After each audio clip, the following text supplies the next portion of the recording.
All right. Are we going live? All right. All right. Assalamu alaikum wa rahmatullahi wa barakatuh. It's my privilege and it's an honor to be here with everybody. I just hope I can wish everybody a very, very nice holiday, and at the same time here in Nigeria, fasting month and all that. So um I want to start by saying I really, really appreciate those that are really here. And the discussion essentially is about the current practice of um, digital currency, the current trend, the things that everybody is now trying to know what is actually happening about. So I want to welcome my brother, Prince Hassan. He's a researcher and a student of knowledge, and at the same time, an enthusiast of crypto technology and cryptocurrency. And as a way of background, I need to tell us that I just get to know of Mr. Hassan just recently on a particular group called IFG. The group is actually working so assiduously on finances and investments that has ethical backing. And then like the discussion is actually all about crypto technology and cryptocurrency, the ethical consideration around it. Okay, so but let me start with this basic question, because we are actually targeting those that really don't know much about this particular concept of new money, the digital currency that we are talking about now. Prince Hassan, can you just give us a background of what cryptocurrency is actually all about? Yes, thanks for having me today. So, cryptocurrency is basically like a philosophy. It has started so many years ago. The people were trying to figure out how to do it because it's a bit hard. Because think about the software in general. If you have like a photo or if you have a file, a movie file, if you copy it, you can copy it almost unlimited times. So the whole concept was how do we make a software in a way that when you copy it one time, it cannot exist in the first computer. So when you copy it to a second computer, it cannot exist to the first computer. So this is basically what was done by the group of people or the person who is claiming to be called Satoshi Nakamoto. So they created a white paper which basically set the standard for the technology itself. How do we create the mathematical equation and cryptography in a way that when you copy this currency or this piece of software from one computer to another, it only can exist in one place. So it cannot be simultaneously existing in two places. Otherwise, it cannot function as money. So because, for example, when I give you a cash, I give you a banknote, it's already transferred from my hand to your hand. But in the software side, it's very hard to do that. So currently for the banking industry, the traditional banking, when they do this process, what they do is they have to write in their own systems, in their own ledger. They will write, for example, that you gave me this $10 or I gave you this $20. So it's they have to write this transaction. Without writing this transaction, they don't know who have how much. So the Bitcoin did the same thing, but using a public ledger. So instead of the bank having secret ledgers, so basically if you go to the bank and ask them how much do I have in my account, they probably will not tell you. The same also for you. If I go to your bank and ask them how much money do you have, they will not tell me. So it's a bit secret. So yeah, secret is good, but it's not very safe. It can be fraudulent. So if the bank is as long as the bank is good, they will keep the good records. But if the bank is not so good, Actually, most of the international banks, they all have some troubles with fraud. They will cheat. I mean, at least if you have a few bad employees, they can cheat the system because they have the records at their own disposal. So what the blockchain does is that it makes this record public. So everyone can see the record. So nobody can play with the record. The second thing that they do is they not only make the record public, but make the same record on a lot of computers at the same time. So even if someone tries to edit this record in a false way, they will not be able to do it. That's why the Bitcoin is have been safe for so many generations, like through updates, through everything within the last decade, because the system is on a million computer. You have the same records. So in order to change that, you need actually to control directly at least 51% of the computers. So it's almost impossible. So even if you are a very good hacker, even if you are a government, it's almost impossible to control 51% of all the computers in the world who have the Bitcoin ledger. And you don't have to be mining though. Like there is something called validator. So this validator will be able to download the Bitcoin record. For example, I'm talking about Bitcoin because it's the first one to do this technology, but now a lot of others have done the same technology. The Bitcoin record, I think, as of now is 2 gigabytes. So it's very big, but it's not so huge. These 2 gigabytes have the record of every transaction since the Bitcoin was created. So it's pretty amazing. If you go to any other bank, is there any bank in the world that will allow you to download the whole records? Obviously, no, because sometimes even they know that there is some wrongdoings and they don't want to allow this to go in public. So that's why we hear about the Panama Papers and all that. Why? Because a lot of secrecy. So when the banks say that the criminals use Bitcoin, no, actually most criminals, the big criminals especially, they will use the banks because it's more safe for them. Okay, now I want to go a little bit more practical. For those that are very new now and they are only fears. For example, now in Nigeria, it's official that the government is actually not in support of cryptocurrency and cryptocurrency trading and crypto technology. This was a concern that was recently addressed, by the Central Bank of Nigeria.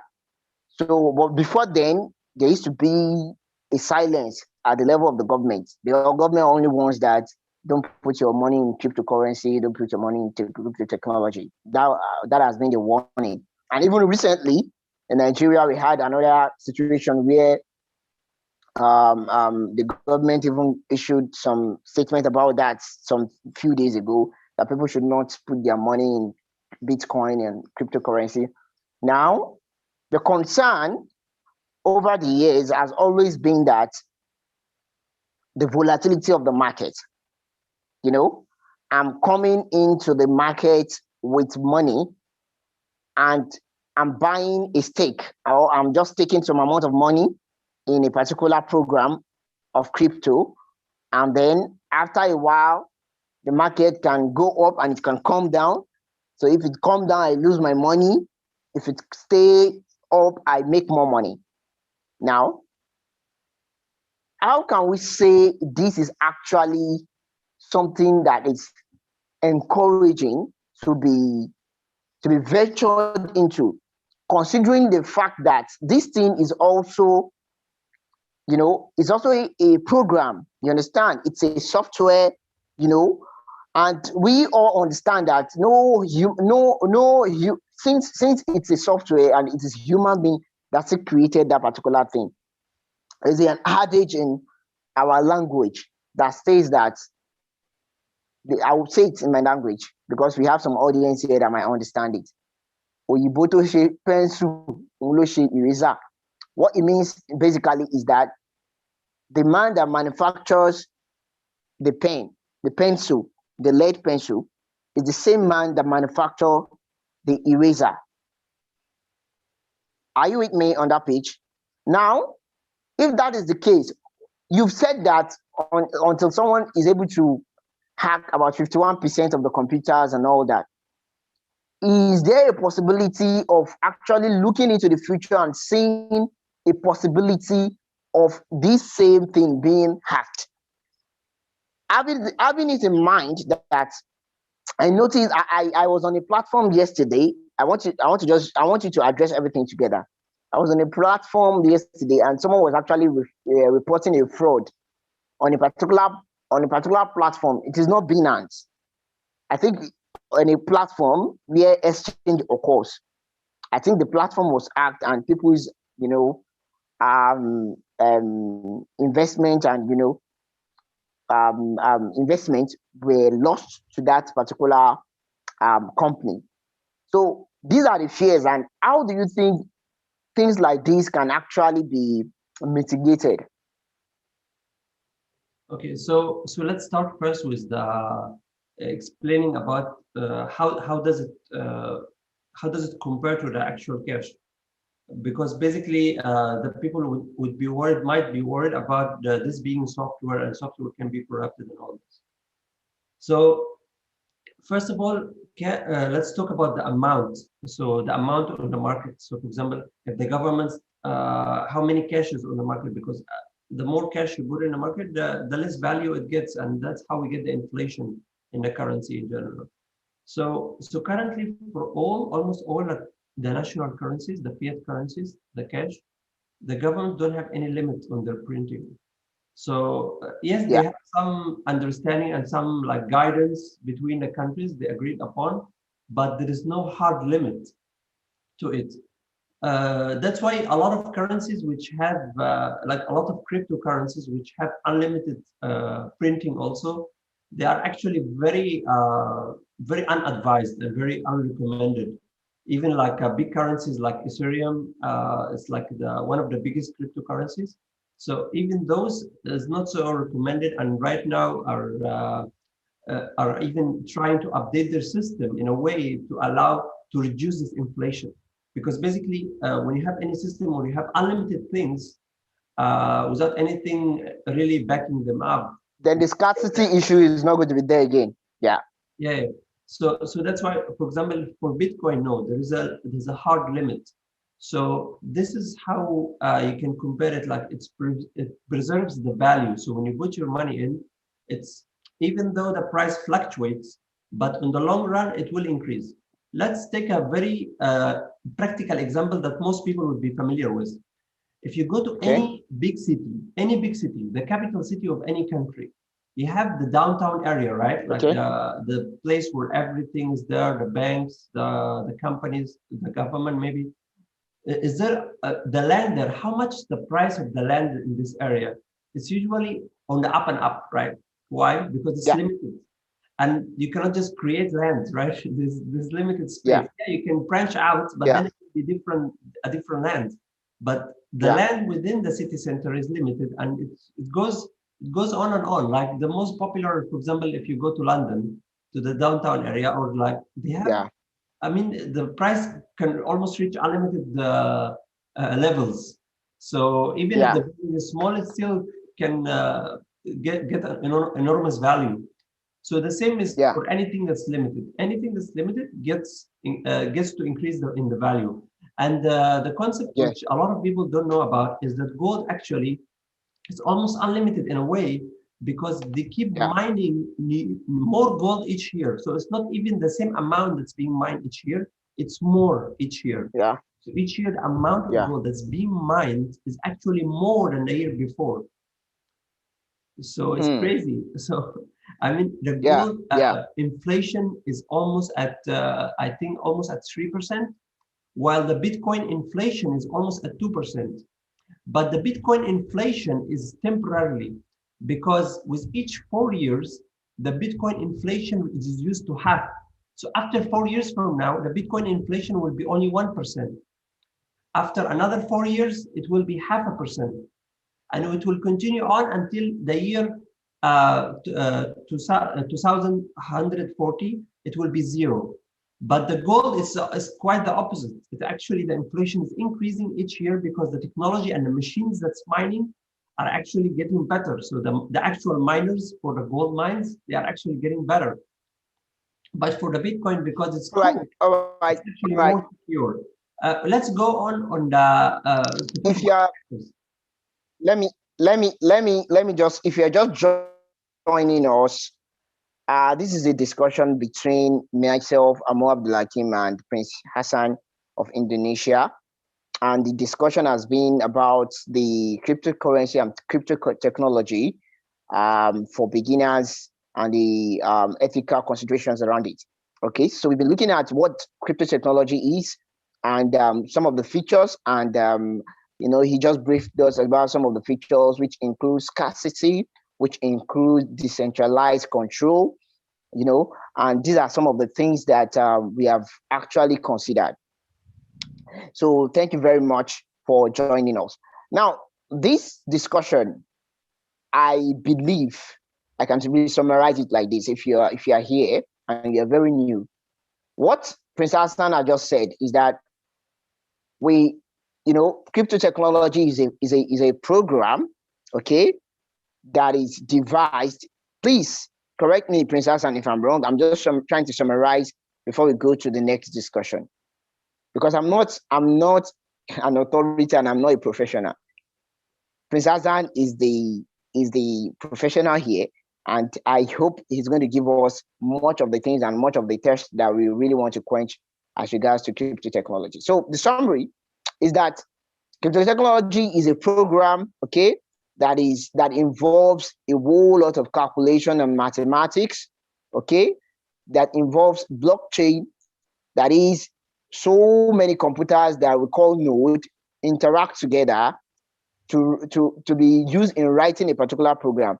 Now, those program now has value, and those value are very scarce, and those value are decentralized, and those value can be seen as asset because they are scarce and they have value.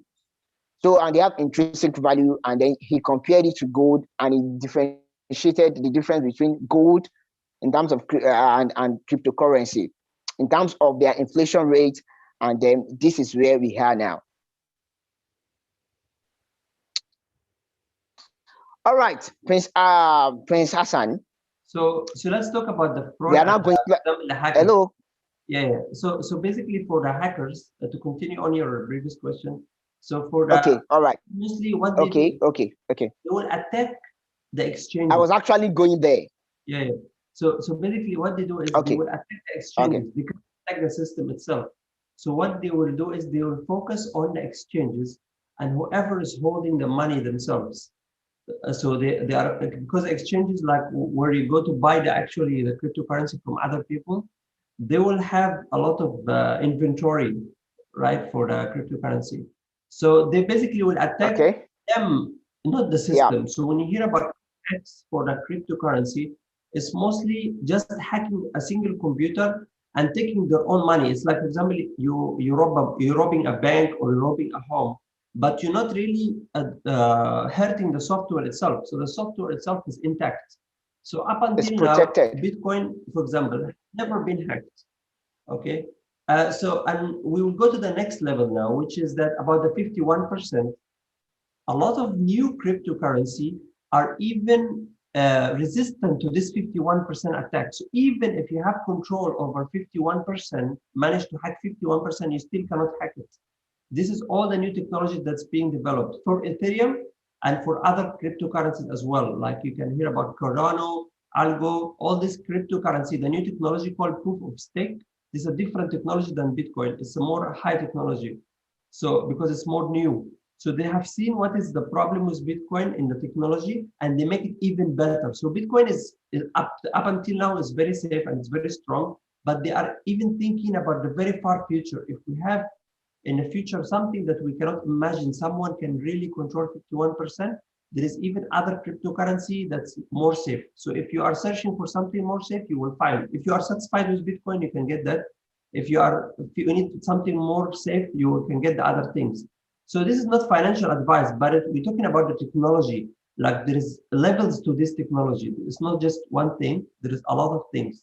So, and about the value aspect that you pointed out about the software having value and having a lot of computer and a network value. Think about when you buy Photoshop. I know I was a student, and a lot of students, they crack the software. So they think that software is free, but in reality, all the companies and all the professionals, they have to buy the software. And this software, if you buy, for example, Microsoft Office, or you buy Photoshop, or you buy Adobe Premiere, you buy any software, this software can be copied unlimitedly. So actually it has less value because the company can create as much software as they want. They just copy and paste, and they give you a key, and then they get the money from you, right? So it's unlimited. But for example, something like Bitcoin, it's so valuable because you cannot just copy it as much as you want. It's limited. So you have to transfer it. You have to buy it from someone, or you have to create it by mining. So it's a very fascinating concept. And going also, there is another question that I haven't answered yet, which is about why some people put their money there, and how does this compare, or like, is it ethical, is it useful? Actually, it carries the same idea about gold. If you are thinking about it from an ethical standpoint, it's not very ethical to, if you are a well-off person, to put all your money in gold and then you take it out of the economy, because then the economy will stagnate. You will have a recession. So it will hurt others, but then it will hurt you in the end as well. So that's why it's, yes, you can put a portion there to save the value, but you should actually have something that's more easy to move. So currently Bitcoin is not really easy to move, because compared to other cryptocurrency, because it needs about half an hour to 1 hour just to move it around, to make one transaction, and it costs a lot. So I think one transaction now costs about 20 euros. I think in the future it will be even more. So it's too high. I mean, it's almost like you're making any international transfer in a bank. So it doesn't have any value in the transaction itself. It just have the value in the Bitcoin itself. Yes, it's valuable, but it's not very practical to move around. So it's good for storing a portion of the money there, but it's not really practical for the economy. And it's unethical to put all your money there if you are a well-off person. Yes, you will make a lot of money, but the economy will stagnate, because how the people will get jobs, how you will invest. Basically, this is not investment in real terms, because it doesn't move the economy. So it's better in the future that ethically we can focus on the currencies which are more easy to change hands. So they are, for example, the cost is less than €1 or maybe 10 cents, or even some currencies now can be transferred for less than 1 cent, or even more less than that. Some currencies almost like free to transfer. Yes, you pay a fee, but it's almost negligible. So it's like 1/10 of a cent. So so when you put your money there, you're actually not putting it just to store value only. You are putting it to actually use it. So you can send the salaries to your employees, you can buy things with it. It's more practical. But mostly when the people now put their money in Bitcoin, it's mostly just to store it only. So it's same as when you buy a bar of gold. So when you buy a bar of gold, you don't expect that tomorrow you're gonna use it to buy clothes or buy something. So yeah, so basically Bitcoin, yes, it's a sort of value, and it has a place in the personal portfolio. It can have a place. So again, not financial advice, but just I'm talking about like what is the actually use cases that the people do. Some people would put a portion there just to store the value, like a saving, almost like a saving account. And then but it's not wise to just put it there. Not about financial. Obviously, financially, you might be well off to put a lot more there, but it's not ethical. So it's better to invest wisely. Obviously, because there is a risks also, and also because the ethical point. So I don't think that in the future we will see people putting all their money inside Bitcoin. There will always be this ethical and also risk aspect that controls the movement. So people, as you can see, like public companies in the US now, they are putting some portion of their cash into Bitcoin. So some are putting 1%, 2%. So yeah, it will be around that. This is my expectation for the future, that companies will be putting around a few percentage into Bitcoin, and also individuals can do the same thing. But it's obviously risky, and yeah, again, not financial advice, but yeah, this is what the people are doing. But ethically, yes, I agree. It's with some governments, I agree with that it's actually unethical to put all the money inside. That's why a lot of governments are recommending people not to do that, because it actually stops the economy indeed. It's same as gold. If people put all their money in gold, the economy will basically stop. So if everyone puts their money in gold, yes, gold will increase in value, but then who will give you the food? Who will give you? Who will drive you around? who will make your car, who will build your home. So it's really, you have to, obviously, even financially, it's sometimes wise to diversify, but also ethically, you should actually not put a lot of there. And for the Muslims out there, they already know about, like, there is a recommendation, like, it's not actually good to put the money, like, to focus on putting the money in gold and silver specifically. So I think Bitcoin would be something similar to that, because it's basically what the people are considering now digital gold. All right. Thank you very much for that explanation. However, while you were trying to explain this aspect of cryptocurrency, sorry, have you broken your fast?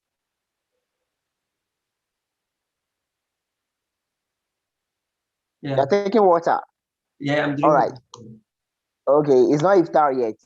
All Okay. right, that just by the side. Okay. Now you were trying to say that there are some technology now that are more advanced than Bitcoin. What do you mean by that? If you can be brief about it, what do you mean by there's some currency that are now more secure than Bitcoin?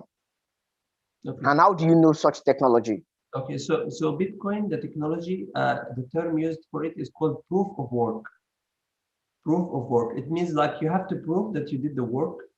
So that's why the people are using something like, they call it mining.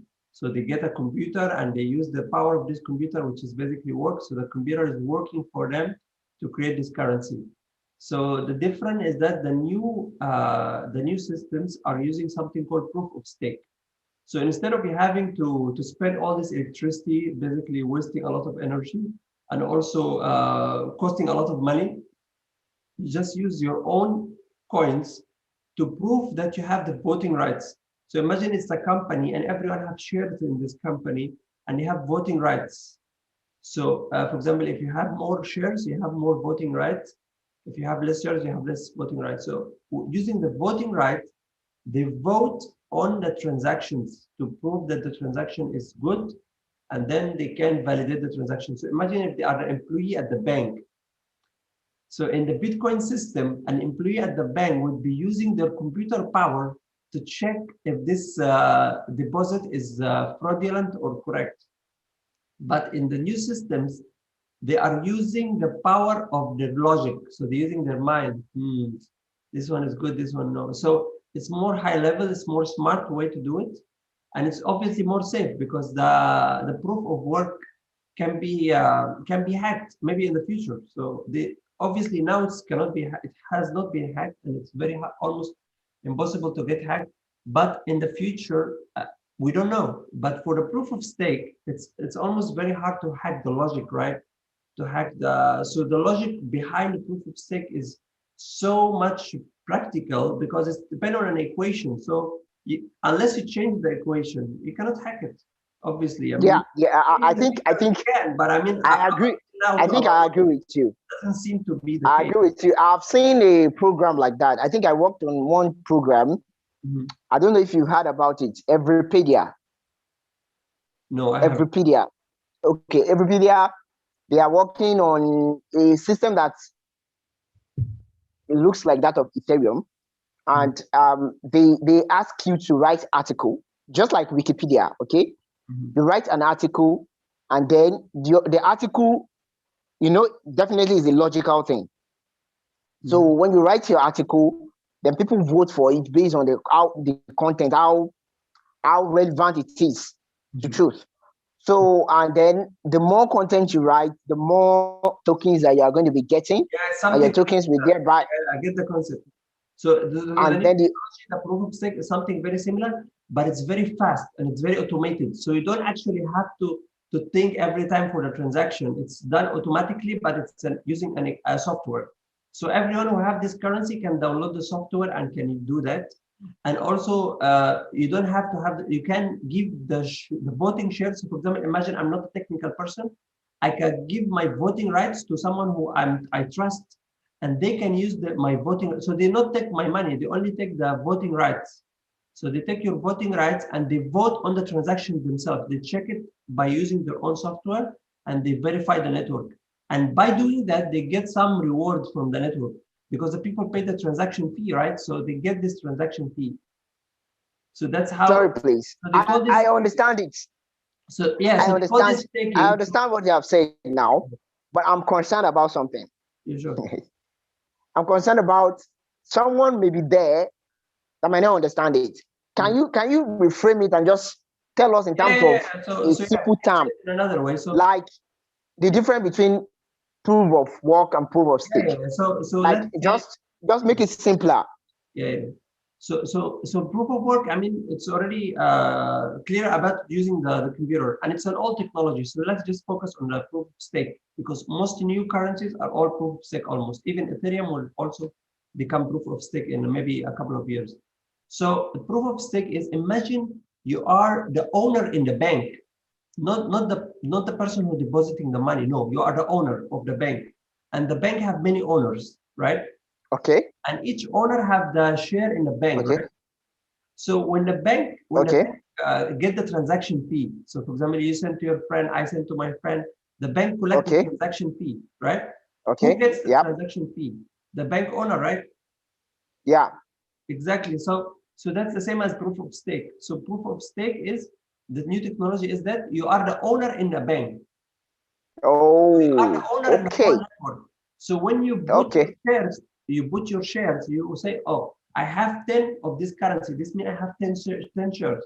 So I give you my right to vote, and you check the transaction. Give me 10% of your profit, because I give you 10% of the vote. Oh, so, yeah. I get it. And the good thing, it's also ethical and halal, because it makes total sense, right? Imagine, really, because this is a really practical case.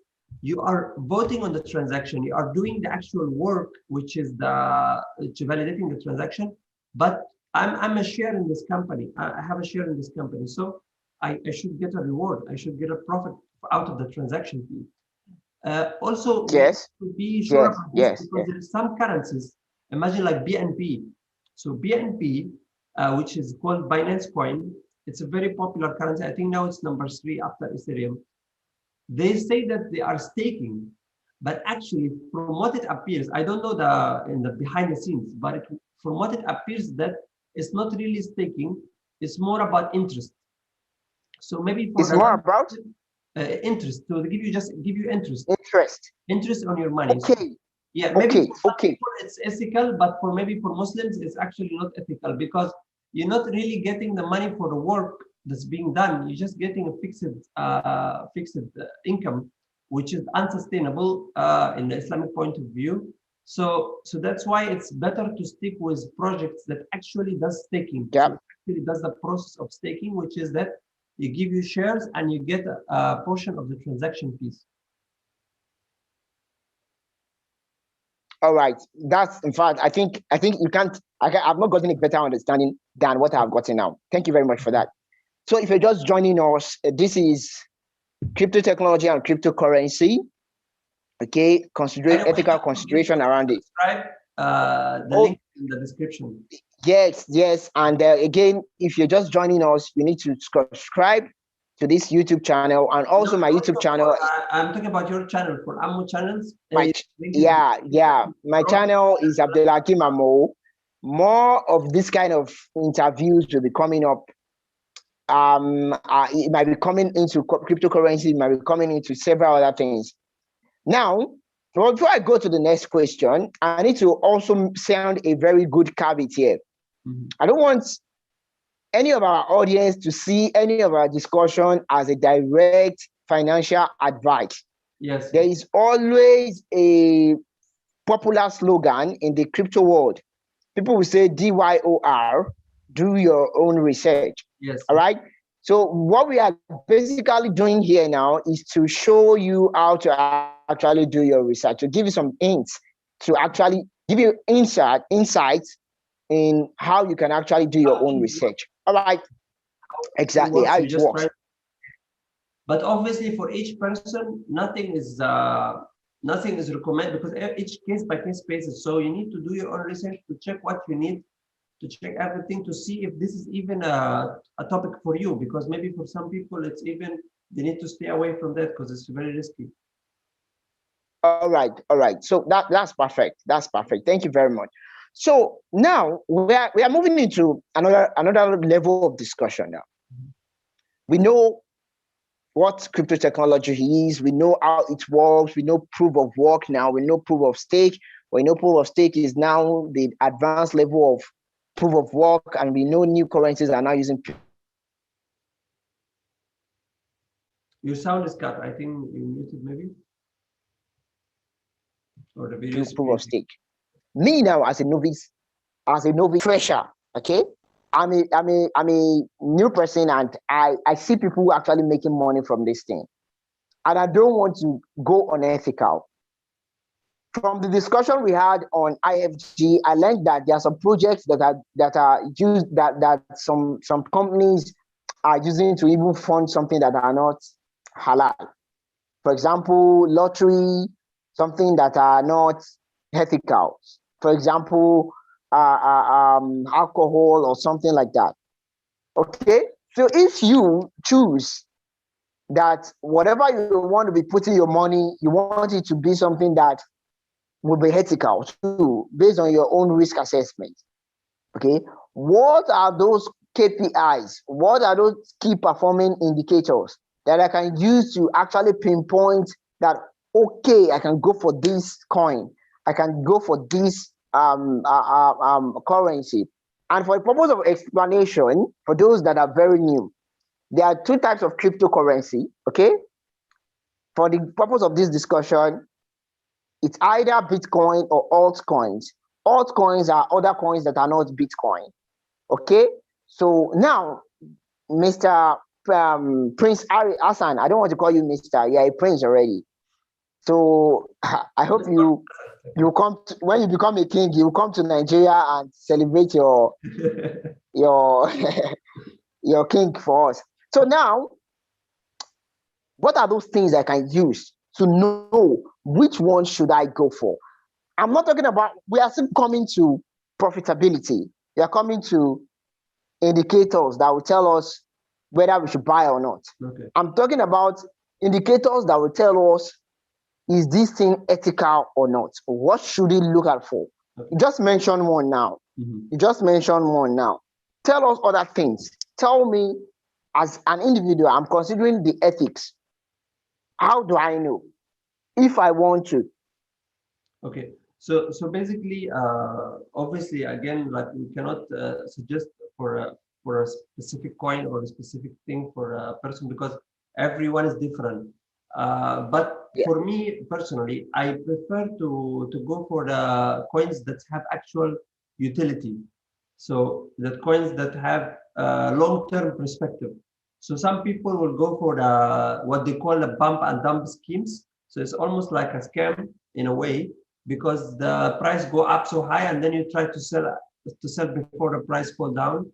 So obviously very risky, also unethical, because when you sell it out, you know the price is going to drop, so you are giving it to someone and you expect them to make a loss and you make a profit. So it's not really very good. But when you invest in long-term projects like Bitcoin, for example, you are giving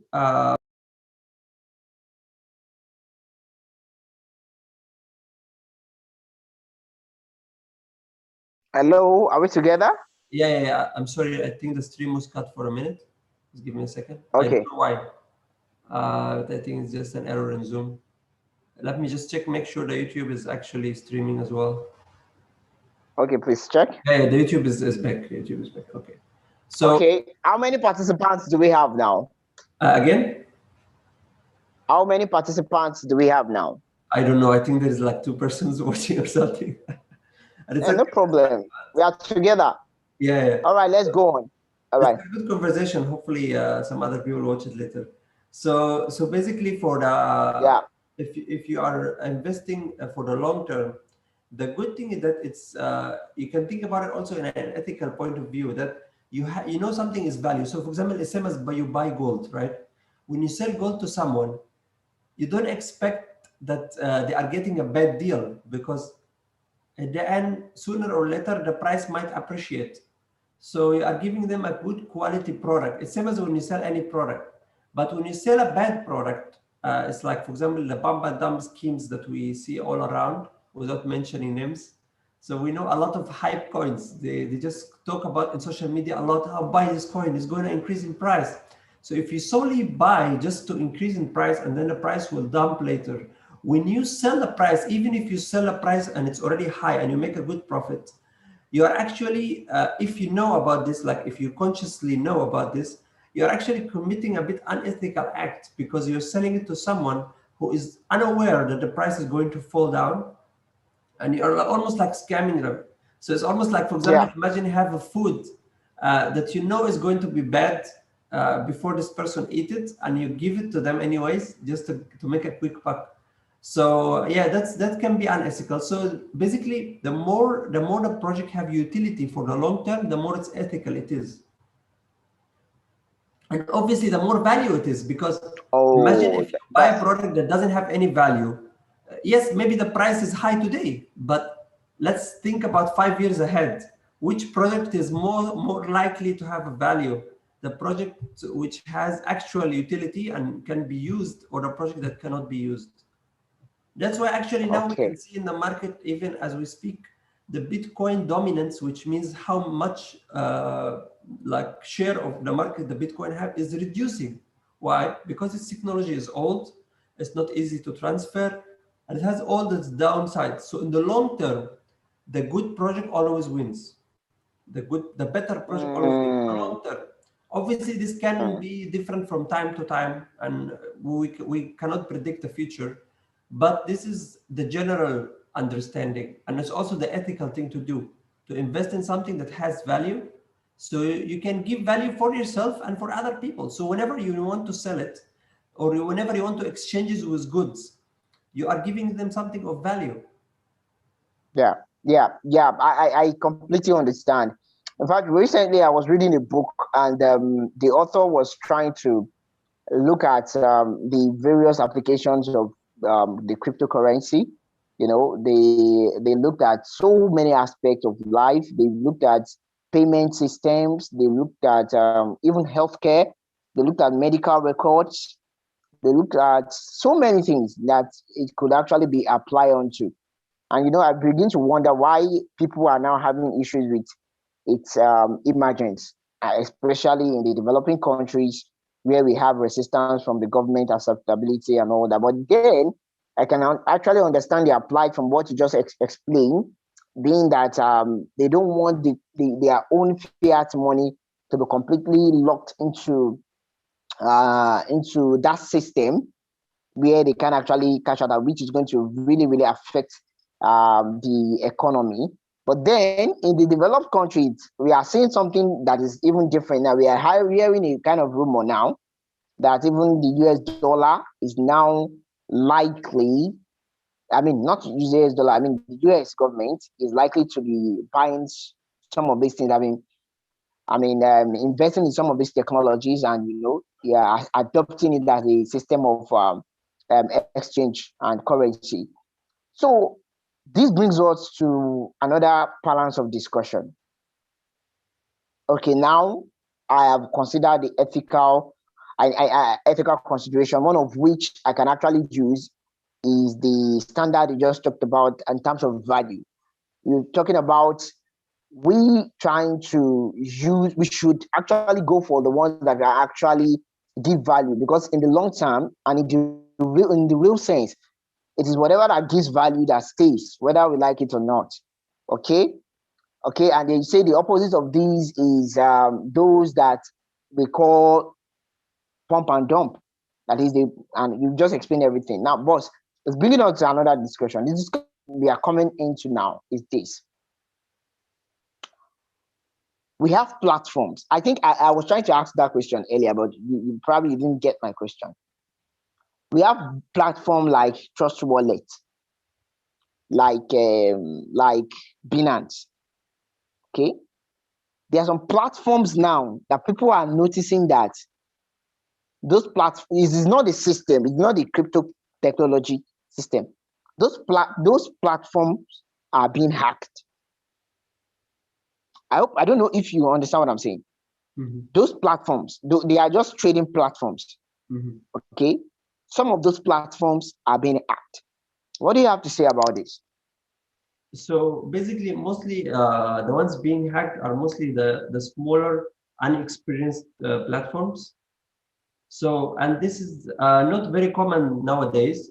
So nowadays it's mostly about fraud. So there is, for example, a rogue employee in the system that can maybe take some money out of it. It's same as, for example, you give your money to a bank, they can take the money and go and run away. Technically, they can do it, but maybe ethically and legally, they cannot do it. So for cryptocurrency, because it's new, there's still some issues like that. So that's why it's recommended, if you can, and if someone have the capability, because it's a bit, sometimes it's technically daunting, so that you take your money out after you buy something. Don't leave your money inside the platform, because it's really, nobody can guarantee your money in the platform. Like we can see a few weeks ago, I think the week before the last, there was a platform in Turkey that shut down. The owner disappeared and all the money is gone. So it's really very unfortunate. And some people life savings have been lost. So if you keep your money in the platform, it's basically like, imagine you giving your gold to someone else to keep. Yes, maybe if this person is very good and you trust them with your life, this can be up to you, a decision. But it's sometimes better to keep it with your own self, like keep your money with yourself. And this is the whole point of cryptocurrency. That's very easy for you to keep it with you. Yes, there is some risks involved. Like for example, you can lose your own password to your wallet, and then also the money is lost. But at least you have control over it. So the password in the cryptocurrency world is called a private key. So using the password, which is called a private key, you basically, We are coming there. We are coming there. You are going to explain all of those now. You are going to explain all of those now. Okay. That's the next question I want to take you to. Okay. Because when I want to be a bit more practical. Okay. Okay. Now I've gotten the basic understanding, and I know those that are watching now have gotten the basic understanding. Okay. The next thing now is I want to be ethical. I don't want to be greedy, and I want to be sense making. Okay, and I want to make money, which is allowed and ethical and good. Now, I have my money, my fiat money with me. Okay, although there are some, I think some considerations vary from one country to the other. I know in some countries like Nigeria, we can't pay with our money. And I know people, you can't pay directly from the bank. You can only make use of the P2P. We are going to explain what the P2P is later. So I have my money, like my Naira or my dollar or my what's Philippine currency? What's Philippine currency? What's the currency in Philippines? What's the currency in Philippines? I think it's based. What's the currency? I don't know. Anyways, okay, so okay. Yeah. All right. So now, if you or in Indonesia, sorry, I made a mistake. In Indonesia, what's the currency? So that you understand. I don't know. Yeah. Okay. So now, if that's the case, I have such currency and I want to go on. Can you just guide us on how to go ahead from there? Guiding us doesn't mean that you have to be specific on the decision to take. Just give us the considerations of what could be done. Okay, let's talk about the first part of the question, which is making money is ethical. Yes, there is ethical ways to make money in the cryptocurrency space, which is 3 ways most likely. So the first way is that you buy a good asset like Bitcoin and it appreciates in price. So if it appreciates in price, you get some profits if you sell it. All right.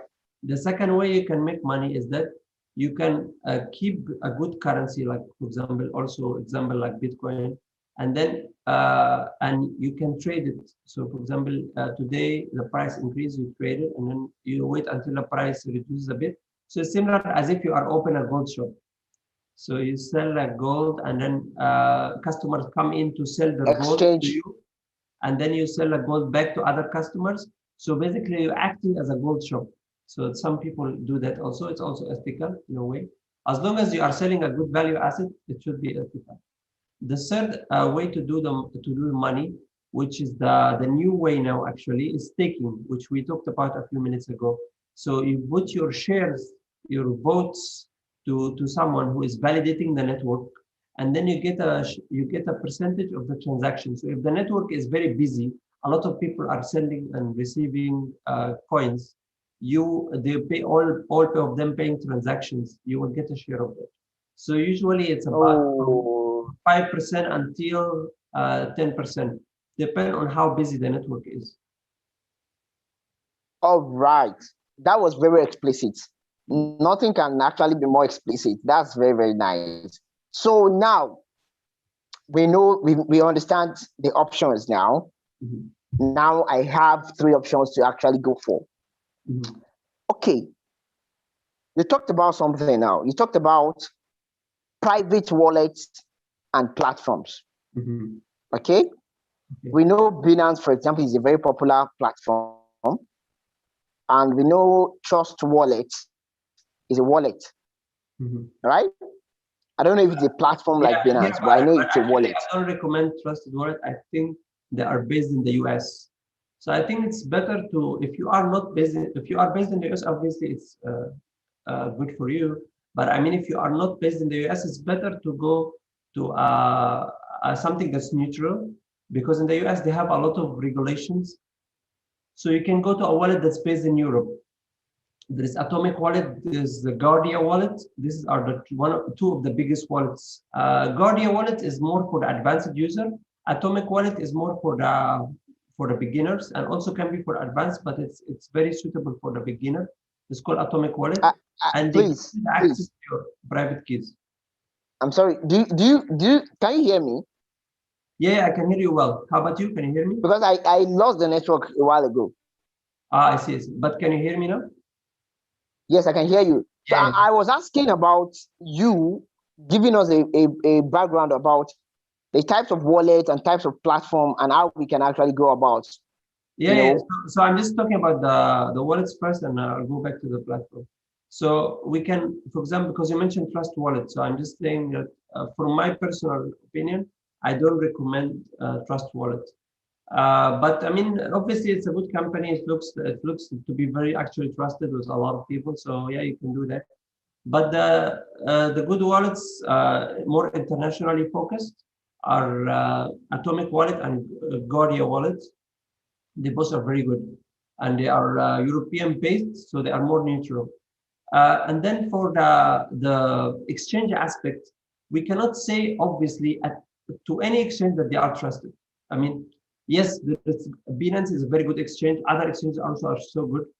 And even to some of my friends, I recommend Binance.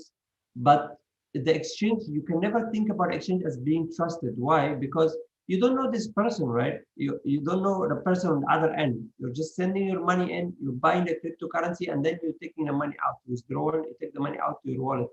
So you put your wallet address and then you get the money, right? So if you don't do this process, if you only put your money in and you buy the cryptocurrency inside, your money is still in. Your money is still not with you. So it's at a risk there. So risk, maybe imagine the platform shut down for maintenance, let's say. You cannot access your money. You lose your phone number maybe, so you cannot get the verification SMS. It might be very hard for you to access your money. So it's better that you use this exchange. It's called exchange for a reason. The reason for this exchange is exchange money. So you exchange money to an asset, or exchange asset for another asset. So you just go there, do the operation, and then you take your money out. So this is the recommended practice. Obviously, do your own research, what's best for you, but this is the safest option. Sometimes for beginners, it's actually not very easy for them to withdraw the money. They are worried that they might lose the password to their own wallet. So yeah, in that case, maybe they can choose something different. But from me personally, I prefer that after I do the transaction, that I take the money out from the exchange, just to make sure it's safe. If the exchange, for example, they have down for maintenance, I don't have my money blocked away. So it's better just to think about it this way. And the process for getting the money out is very simple. You just put your wallet address and you click withdraw. and then they should send the money to you. Depend on the currency. Some currencies it takes only a few seconds. Some currencies like Bitcoin, it might take a few hours. All right. That's very nice. It's a very very nice one, and we really appreciate your effort for this particular enlightenment session with you. All right. So before I go to the last discussion, Mhm. we've done the business. We've gotten the money. I've done my business on the platforms. I've been guided. You said something about white paper, right? Okay. For the So Bitcoin, you mean? so white paper of some of these currencies Mhm.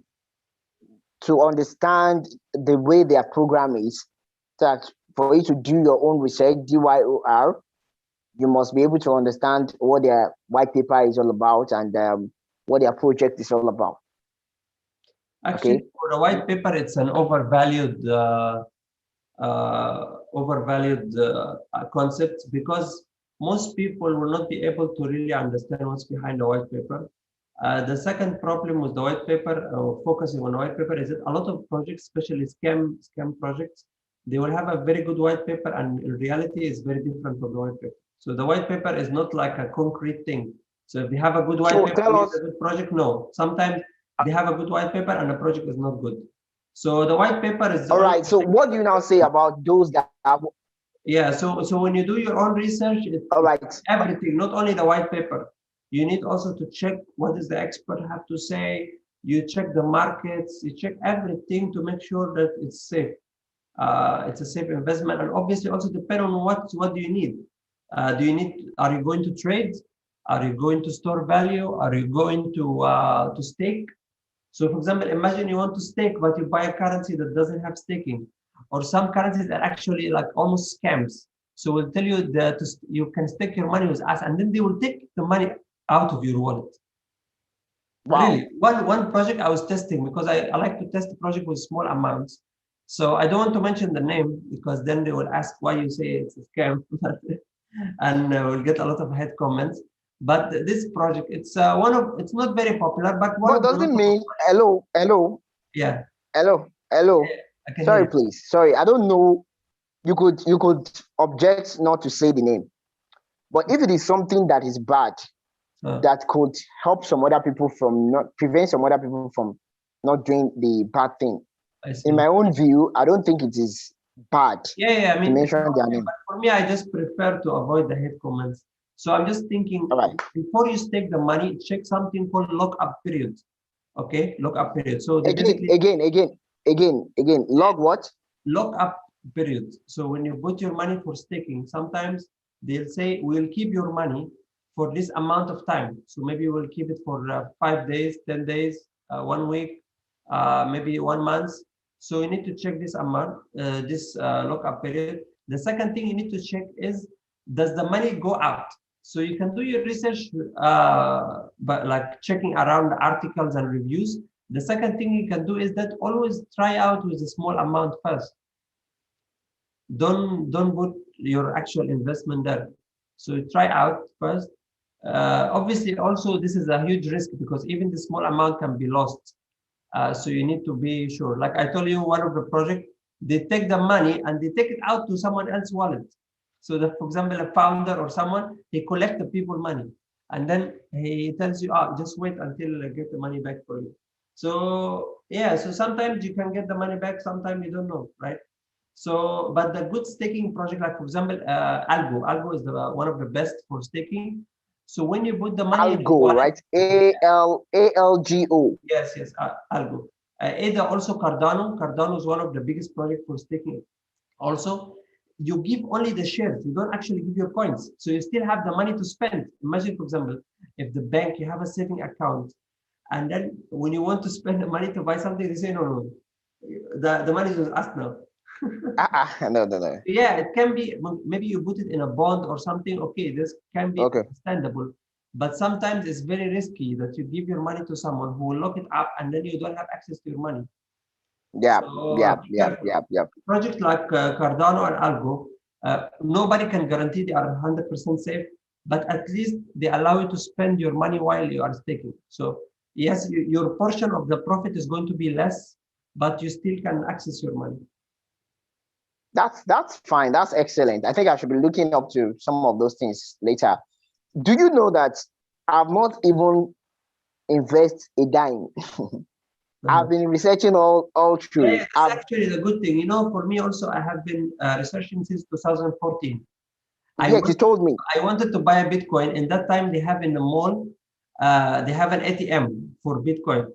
And I think I went 2 times. Every time I go, the machine is out of service. I had to think myself. So now I really regret to buy anything at that time. Okay. That's nice, man. That's nice. Okay, so we've gotten the background of how we can actually do our research and some of the things that we can actually look to to validate the project. Mm-hmm.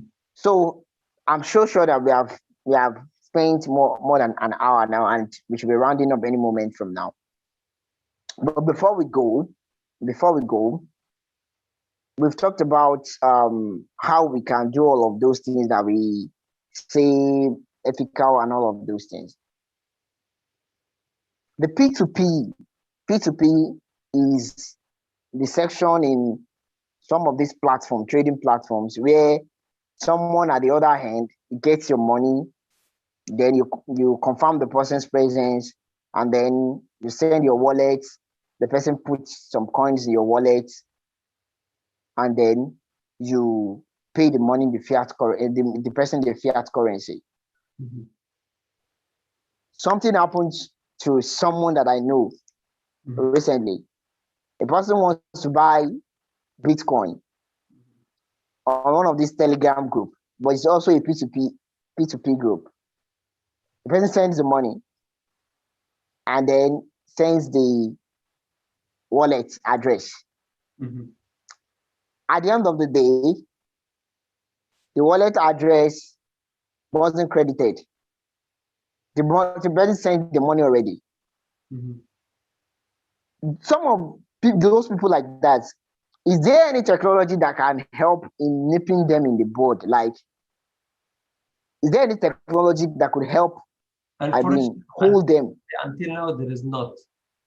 So now there is a technology similar to this, and it does that, but it does it between cryptocurrency.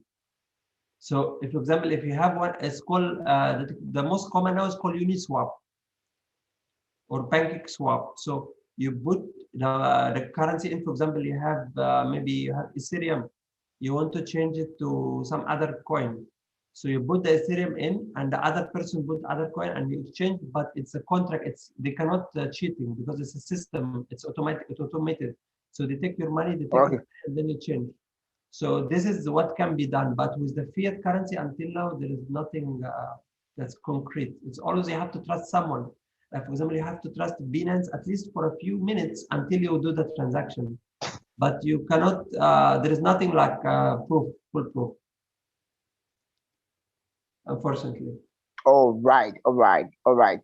Now, maybe you have the last time we were talking, maybe you were working with your friends to exchange directly. So give me the money and give me the coin. So yes, yes. In actually, fact, recently, I think this is the more Islamic perspective. It's actually better when you exchange. Either you have a third party that's trusted, like maybe let's say Binance, or you have an exchange in hand. Like you have to exchange it hand to hand. But to send the money out to someone you don't know, and then you expect them to credit you back, you are playing with fire almost. Yes, recently we have a community now. My professional community, where some of us that are interested in cryptocurrency, we just picked ourselves, and so it just corroborates what you have just said. Binance itself, they offer B2B, so they can help you with the B2B. I think I didn't try myself, but I see the option that you can choose someone in maybe your local area or your same country, so they have the same currency, and you put for example, you put your Bitcoin in, and then when the Binance keep your Bitcoin, And then when they send a proof of payment, they upload the proof of payment to Binance, and then Binance give you the coin or give him the coin. So it's almost a bit like a mid transaction, but I haven't tried yet, so I don't know. Maybe it's very risky. Also, I haven't tried it, so I don't know or much not, about it. This or is not. like what I have seen, my understanding of it. But yeah, I haven't All tried. right, I know it's getting to iftar here, and I have two more things to talk about. But the first is about you. The last time we were talking about your project, one of your projects, Mhm. Yeah, so which I is have actually, your because I was doing the research mostly using Excel. So to okay. check which currency is good, just my personal research. And then it was very hard for me because actually Excel is not very intuitive. So and I want to check it sometime on the go. So Excel, I need my computer. So I just sometimes want to check it on the phone only. So I made a website that's helpful for me. I mean, I use the website myself, but also hopefully it can be helpful to other people. So it's called CoinExams. So basically we are making All right. exams for each coin. So CoinExams, you just want to check which coin is good, which coin is not. So yeah. So I think maybe if Yeah, yeah. you want to check to differentiate between coins, you want to compare coins, I think this is a good website. And it's not about the price, it's about the utility. Like which coin is more faster to send, which coin is more cheap to send, which coin have the good wallet support, which one have the staking, how much the percentage. So you can see about that. It's quite Can you helpful. kindly? I don't know if it's possible for you to share your screen now, so Yeah, that for some of us are very so that I want you to share your screen so that you can take us through your project, your website, so that people can actually appreciate how it's very, very important. I saw the project and I was wowed. And I see that a tool, indispensable tool to enthusiasts like us that want to learn and want to see the whole exactly. coin So thing it's not as a about at a investment, it's glance. more about you understanding the cryptocurrency, which one is better and how do they work from the technology perspective. Because obviously you can see a lot of good coins. So let me share right now. So you can see a lot of good coins, but the price actually is still very low, or maybe it doesn't increase in value, or sometimes even decrease in value. So this is more to thinking about Wait, the. wait, hold on, Prince Hassan, Sure, sure. hold on. This is the platform. What's the name of the website, please? The website is CoinExams, coinexams.com. Okay, it's a very safe website, guys. So you can Coin, visit it to just have a glance of what is going on. yeah. All right. So now tell us, how do we go from here? I can see so many green and so many colors, Yeah, yeah. So like basically, candies. it says here the fees, which is you can stop at any of this information and can read more. So for example, this one say the average transaction fee. So you can see here the transaction fee, is it high, is it low? As you can see here, Bitcoin is almost out of all the big cryptocurrency, Bitcoin is the like it's a bit high. So to send one transaction only, the average. Sometimes it can be less, sometimes it can be more. It depends on how many people are using the network at the same time. And the reason is the Bitcoin have a maximum, almost a maximum limit of transaction per second. So this one what's called traffic, how many transaction average per second.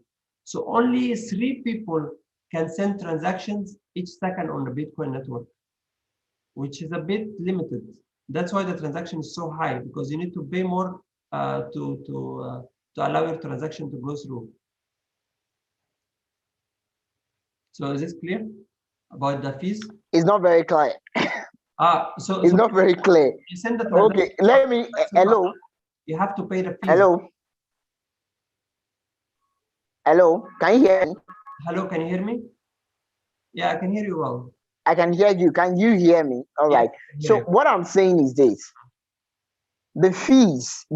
I was thinking that the fees is going to be comparing the price in US dollar to the value of the coin. But what I'm seeing here now is an euro. Maybe it's because you're in Europe. Am I communicating? Yes, yes, yes. And I'm seeing less than 0.01 euro and it's changing and all of that. Yes. So what does that mean? So basically, this is just an easy way to compare them, because if we put the percentage of the coin, so let's say, for example, Bitcoin. If I put the percentage of the Bitcoin and a percentage of this coin, it will be dependent on the price. So I don't want to make it depend on the price. I want to put something in general, just for it's more easy to understand. So you can see, for example, Ethereum mostly will cost you around 10 euros to send, but Bitcoin will cost you almost 20 euros to send. So you can see Ethereum is more cheap to send.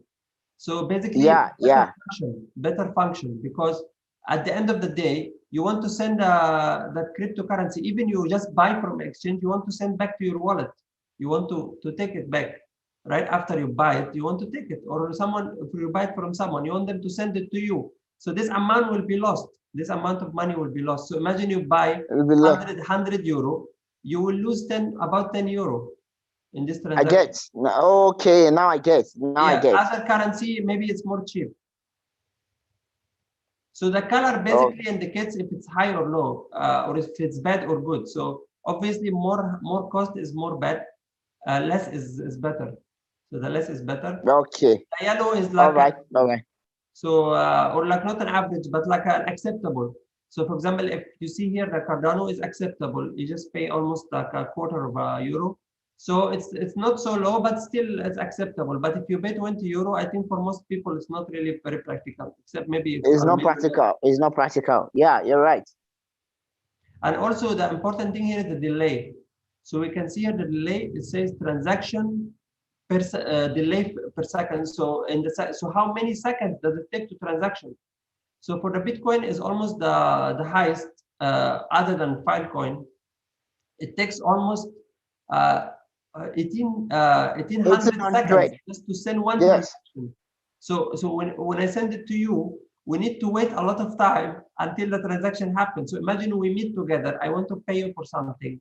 Even if we have this amount, we need to wait for this time until the transaction complete.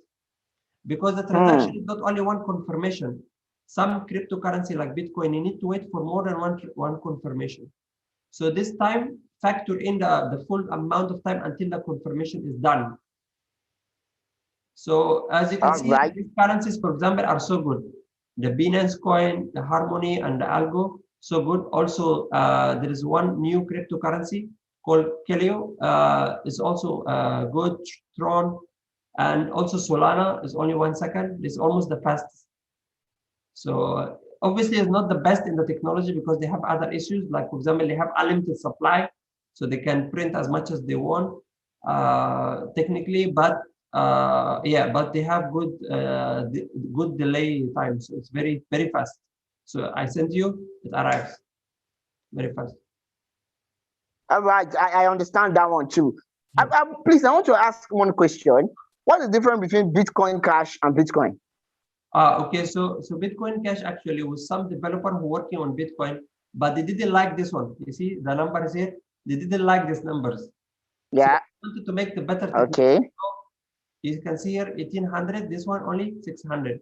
So reduced almost the delay time by almost 3 times.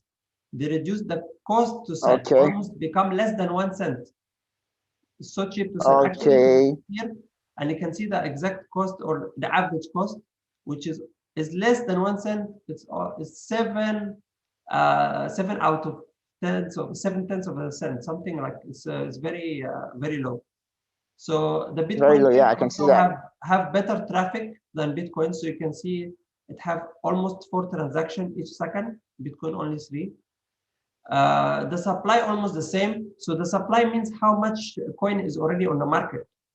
So if it's 100%, it's the best. You can see here one coin called Zeta is the best because there is no inflation, zero inflation. You cannot print anymore. All the money already printed.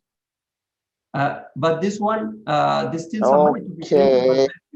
Algo, for example, we talk about Algo is good, but the problem with Algo is that the money still, a lot of money is still not in the market. So the inflation can be high risk. But with that inflation possibility, it means it's good for the long term, right? Yeah, inflation possibility is bad because if the inflation increases, means the price maybe drop very fast. Really?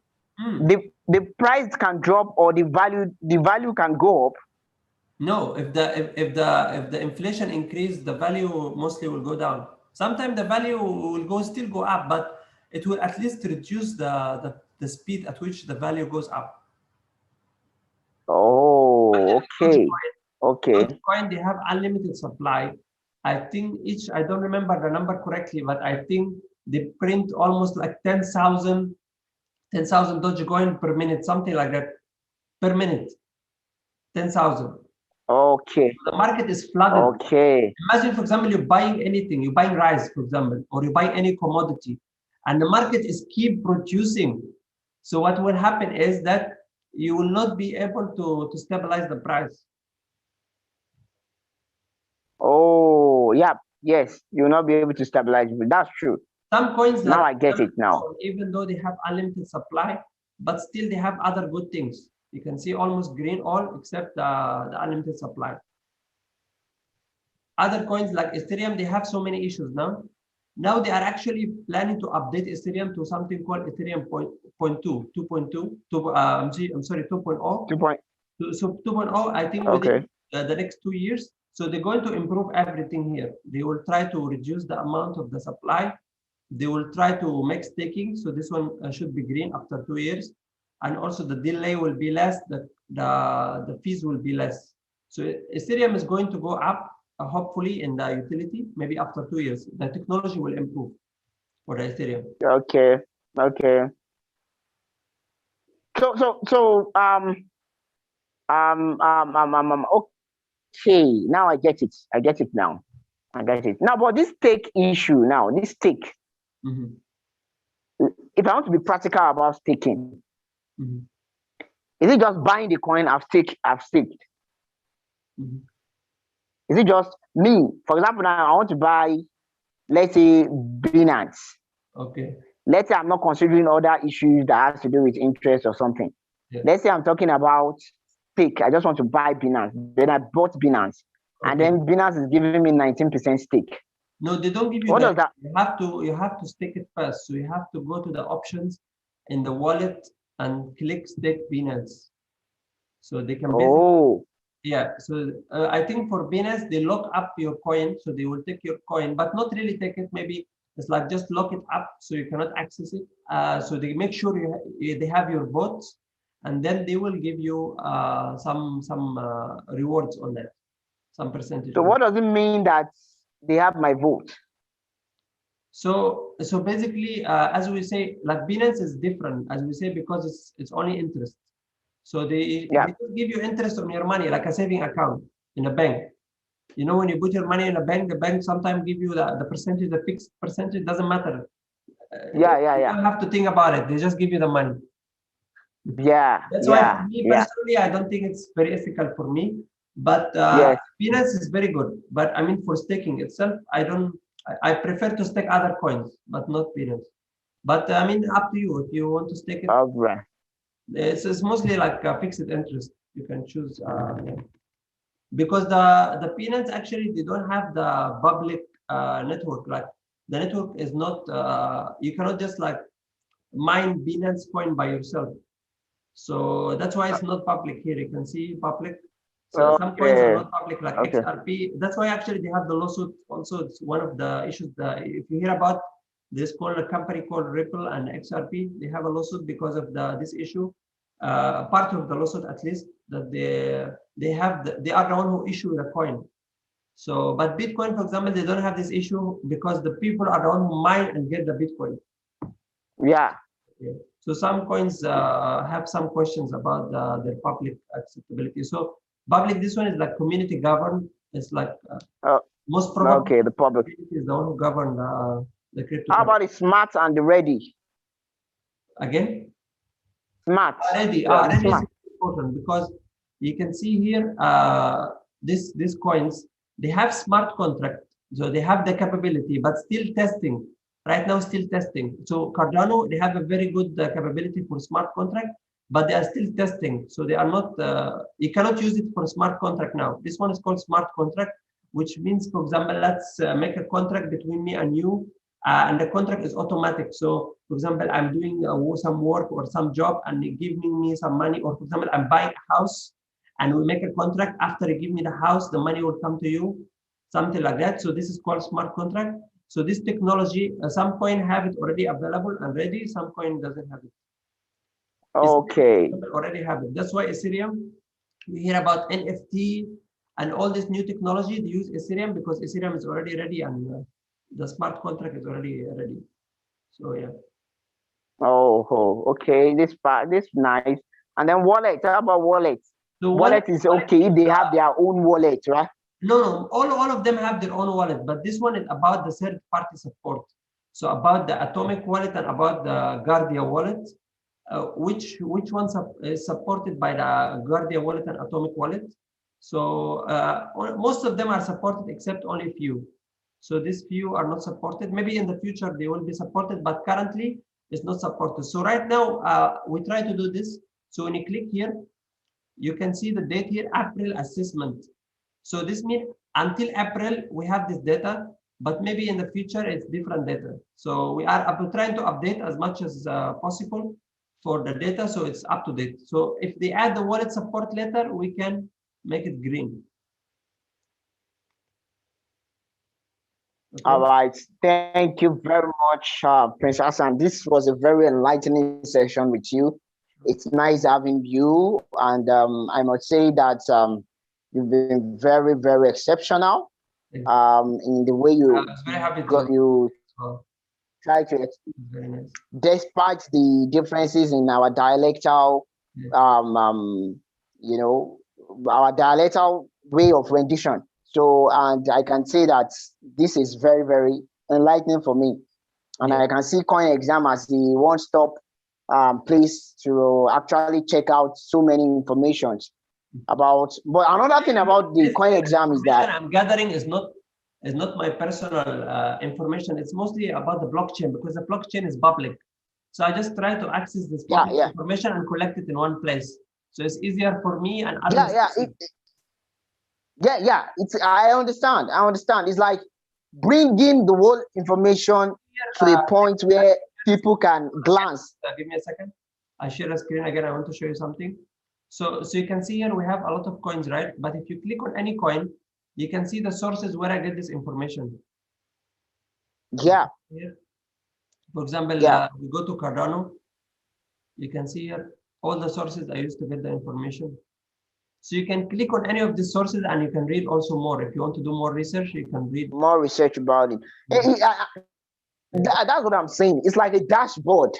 You know, CoinExam, I see it as a dashboard, a kind of platform where you bring up everything together so that you can look at a glance, and if you want to do your own research, you can go further. So it's a nice one. So, but I hope to see more coins on that particular platform. Are we expecting that any soon? Trying to add coins as we go. So in the beginning there was only 10 coins. Now I'm trying. Like we have Save Moon. Yeah, Save but Moon, I think it's not taking anybody seriously now. As you realize, I didn't add Uniswap. Even Uniswap is a very good coin. I didn't add it because it's not actually coin. It's called token. So token, what it means is it's a coin, but it's not a real coin. It's like a token on another coin. So Uniswap, for example, is on Ethereum. So I just add the base. I add the base coin. I don't add the tokens because the tokens are in the thousands. There's almost unlimited tokens. So I just add the coins themselves. I don't add the tokens. So SafeMoon is not a coin, if I understand correctly. It's only a token on the Binance exchange, on the Binance network.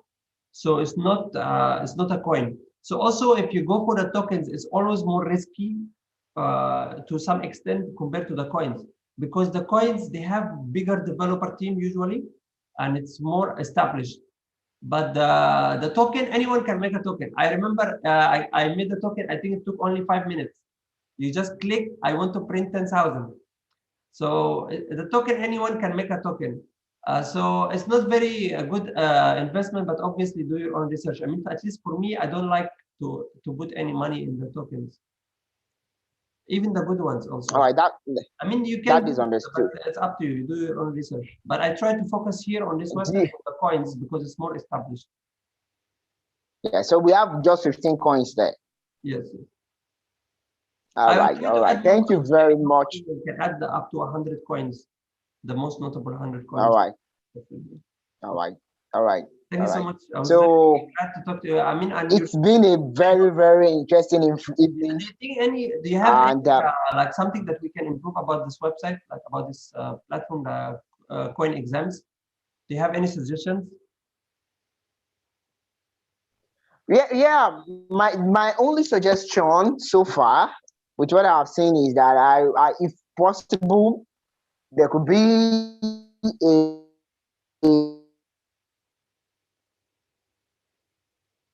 I think your sound is cutting a bit. a place where you could have a community. I don't know, I see. on Yeah. a platform. That's one chat for many people can talk. That's Yeah. one. Two, choose the number of coins. Okay, to increase the number of coins. Those are the two things that I can see for now and I can remember for now. For now, we have the email, which is hi@coinexams.com. You can just, if you are very interested in one coin, you can just email us which coin we should add next, and then we will try to add that coin. If it's The coin. like not a bump and dump scheme or something, hopefully we can add it. Yeah. Okay. Okay. All right. All right. That's a very nice one. Okay. I'm so delighted to be with you, and Likewise. it's a very enlightening session, and I'm I'm so happy, Okay. For the next time, inshallah, we do it on your channel. Okay, so let's try maybe to make it a weekly thing. I think it should be helpful. Yeah, no problem, no problem. So we'll be coming around some other time, and I'll be very glad to have you. Okay. So do you have any questions from anybody? Yeah, I mean, like for Let's example, drop it on. when you started out, what was the main thing that you faced? What was the challenge that you faced when you started out with the cryptocurrency? Like, how did you start out? What was the main challenge? Like, okay, let me give you a brief. Mm-hmm.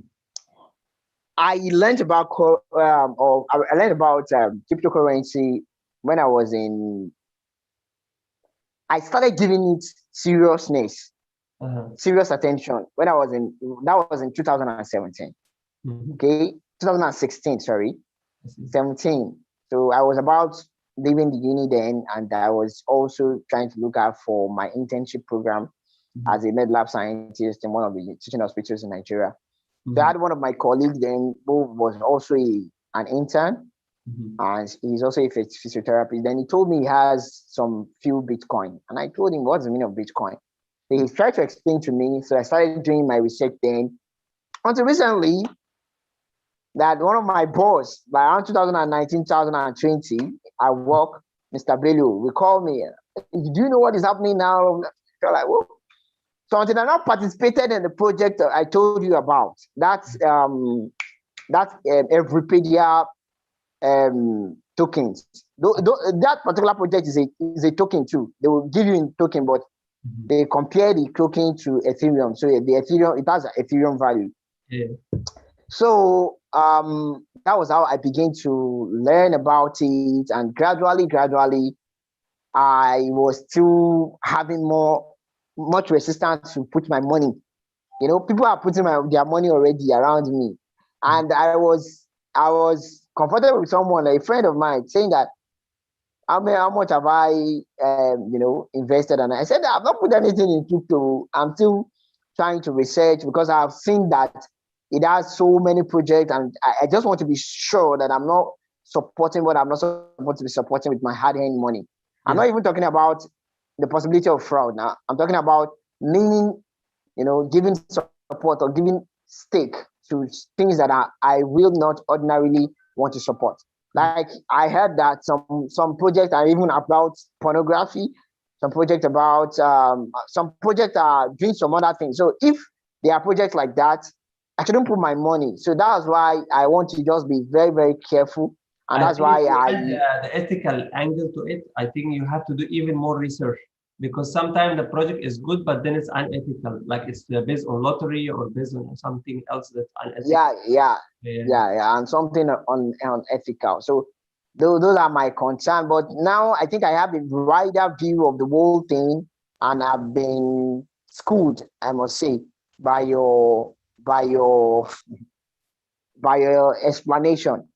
So it's really nice having you around, and I hope to see you soon. I hope to see you soon on my platform, like you said. Next week on your channel, and we can discuss more topics. Yeah, we can discuss more topics. I'm still researching, and I will be taking more topics on my channel. Okay. All right. Thank you very much. Bye bye. Bye bye, everybody. Do we have anybody that wants to ask question on the on the YouTube channel? Do we have anybody asking questions? I don't think, because there's a few people now, so it's the chance someone asking a question is gonna be very low. Very Maybe next time. All right, no problem. That's perfect. We can always upload these on our platforms, and people can watch later. Exactly. Yes. Okay. All right. Thank you very much, Prince Hassan. Okay. All right. Enjoy.